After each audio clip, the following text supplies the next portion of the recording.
জীবনে প্রথমবার পাটিসাপটা বানাতে গিয়ে আমার আর আমার বরের অবস্থা হলো খারাপ। সো হ্যালো গাইস, কেমন আছো তোমরা সবাই? আশা করছি সবাই খুব ভালো আছো। আরো একটি নতুন ভিডিওতে তোমাদের সকলকে ওয়েলকাম। শীতকাল মানেই তো পিঠে খাওয়ার দিন, আর যদি সেটা মকর সংক্রান্তি হয় সবার বাড়িতে তো পিঠে হবেই। তো আমি আর অমিত ভাবলাম যে চলো আমরা আজকে বাড়িতে পাটিসাপটা ট্রাই করব। সেই মতো কিন্তু আমি বসে পড়েছি এখন পিঠে বানানোর জন্য। ফার্স্টেই ভাবলাম ব্যাটারটা বানিয়ে নিই, তাই ওকে বলেছিলাম চালের গুঁড়ো আনতে। তো ও কিন্তু চালের গুঁড়ো নিয়ে এসছে, বাট ময়দা আনতে ভুলে গেছে। তো পরে যখন আবার বাজারে যেতে বলেছি আর তো যায়নি, বলছে তুমি এমনিই করো, ময়দা দিতে হবে না। জানো তো, বিয়ের আগে না আমি কোনোদিনও পিঠে বানাইনি। মা বানাতো, দিদা বানাতো, ওই খেয়েছি। কিন্তু এই যে বিয়ের পরে বর আবদার করেছে, তাই ওর আবদার রাখার জন্য একটুখানি ট্রাই করছিলাম আর কি। বাট দিদা বারবার বলে দিয়েছিল এর মধ্যে ময়দা দিতে, আর আমার বর তো এই ঠান্ডার মধ্যে আর বাজারে যেতেই পারলো না। বলছে না, আমি এখন আর বাজারে যাব না, তুমি ময়দা ছাড়াই করো। তো তাই লেগে পড়েছি। আর এই ব্যাটারটা কিন্তু আমি বানিয়েছিলাম, একটুখানি লবণ দিয়েছিলাম আর এর মধ্যে একটু পাটালি গুড় দিয়েছিলাম, যাতে একটুখানি পিঠেটা দেখতে লাল লাল হয়। দেখো, এর মধ্যে একটু জল দিয়ে বেশ ভালো করে কিন্তু আমি এটা গুলিয়ে নিচ্ছি। বাট আমার গোলানো দেখে আমার বরের পছন্দ হচ্ছে না যে আমি এত আস্তে আস্তে করছি, তাই ও কিন্তু আমার হাত থেকে নিয়ে নিয়েছে। আর এটা দেখো তাড়াতাড়ি করে কি সুন্দরভাবে গুলিয়ে দিয়েছে। ও কিন্তু আর একটু পাটালি গুড় দিয়েছিল। ও বলছে যে একটু বেশি লাল লাল হলে বেশ ভালো হবে দেখতে, কারণ গুড় একটু কম হয়ে গেছিল। আর এই দেখো, এতখানি গুড় আমি সাইডে আবার রেখে দেবো, এটা দিয়ে আবার পায়েস বানিয়ে নেবো একদিন।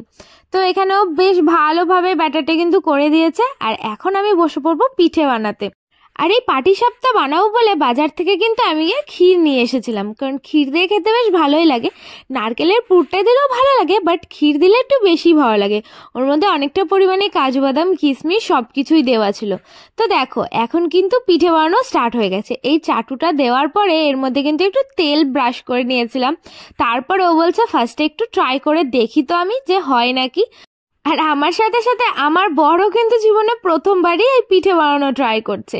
এর আগে আমি মামা বাড়ি গিয়ে মামির হাতে নাতে একটু পিঠে বানিয়েছি, বাট এই প্রথম সবকিছু নিজে করতে হচ্ছিল।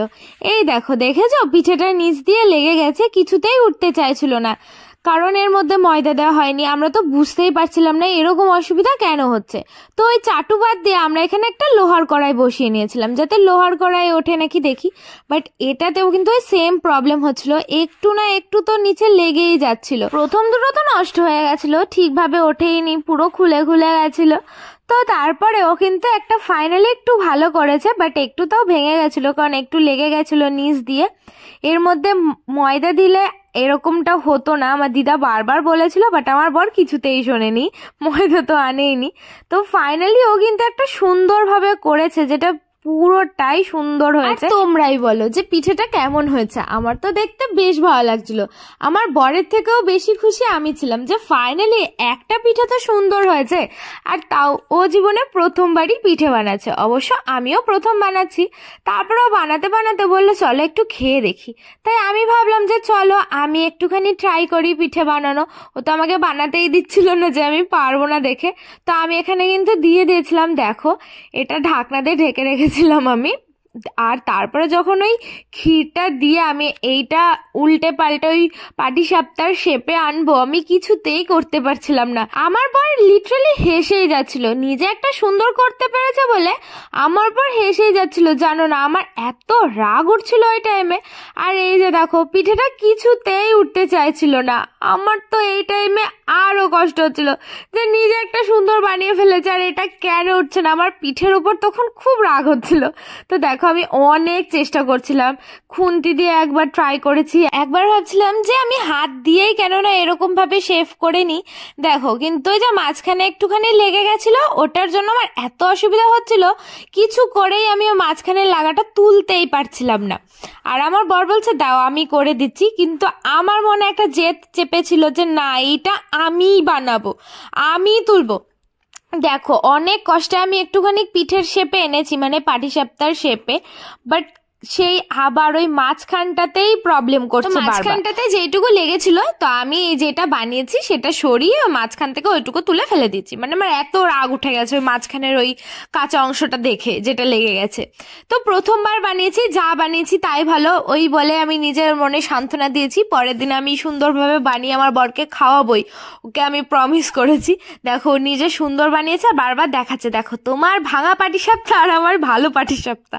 তা আমি কিন্তু ভালোটাই একটু ট্রাই করেছি, তারপরে যা বাদবাকি পাটিসাপটা ছিল সব ওইভাবে আমার বর কিন্তুই বানিয়েছে। তারপর আমার বোন চলে এসেছিল পড়া থেকে, আর বোনকেও কিন্তু একটা দিয়ে দিয়েছিলাম আর বলছিলাম যে এক তো জামাইবু কত সুন্দর ভালোবেসে তোর জন্য পাটিসাপটা বানিয়েছে।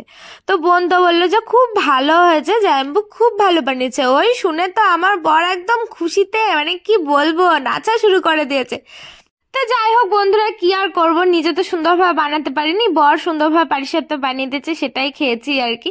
পরের দিন বরকে সুন্দরভাবে বানিয়ে দেবো। তো আজকে ভিডিওটা তোমাদের কেমন লাগলো অবশ্যই কমেন্টসে জানিও। ভালো লাগলে লাইক শেয়ার করো।